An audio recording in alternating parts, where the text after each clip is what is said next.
कहानी एक छोटे से गांव की है जो घने जंगलों के बीच बसा हुआ था। गांव के लोगों के बीच एक अजीब सी दहशत फैली रहती थी, क्योंकि उस गांव के पास ही एक पुरानी हवेली थी जिसे काली हवेली के नाम से जाना जाता था। इस हवेली के बारे में कहा जाता था कि वहां रात होते ही भूत प्रेतों का बसेरा होता था। एक रात गांव में एक अजनबी आया। उसका नाम था मोहन, जो कि एक साहसी और निडर व्यक्ति था।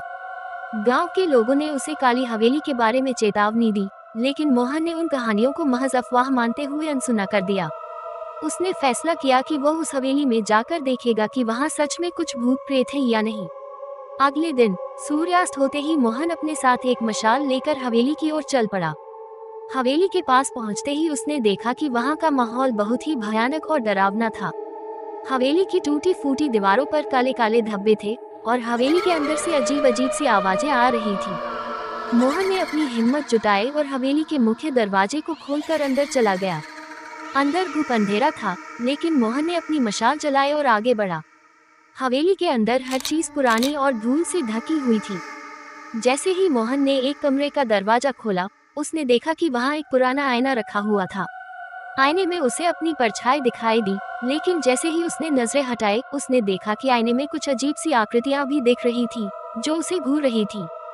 मोहन को महसूस हुआ कि यहाँ कुछ तो गड़बड़ है। उसने तुरंत उस कमरे से बाहर निकलने की कोशिश की, लेकिन दरवाजा अपने आप बंद हो गया।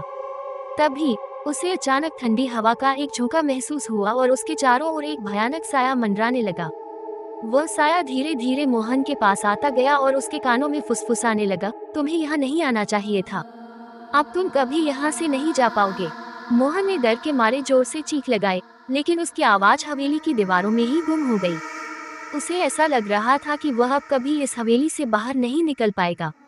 अगले दिन गांव के लोग हवेली के पास पहुंचे, लेकिन उन्हें मोहन का कोई पता नहीं चला। सिर्फ हवेली के दरवाजे पर उनकी मशाल पड़ी मिली, जो अब बुझ चुकी थी। गांव के लोगों ने उस दिन के बाद से हवेली की ओर जाने की हिम्मत नहीं की। कहते हैं कि मोहन आज भी उस हवेली के अंदर फंसा हुआ है, और जो भी उस हवेली के पास जाता है उसे मोहन की दर्दनाक चीखें सुनाई देती हैं। काली हवेली अब एक भयानक रहस्य बन चुकी थी और गांव के लोग उससे दूर ही रहते थे।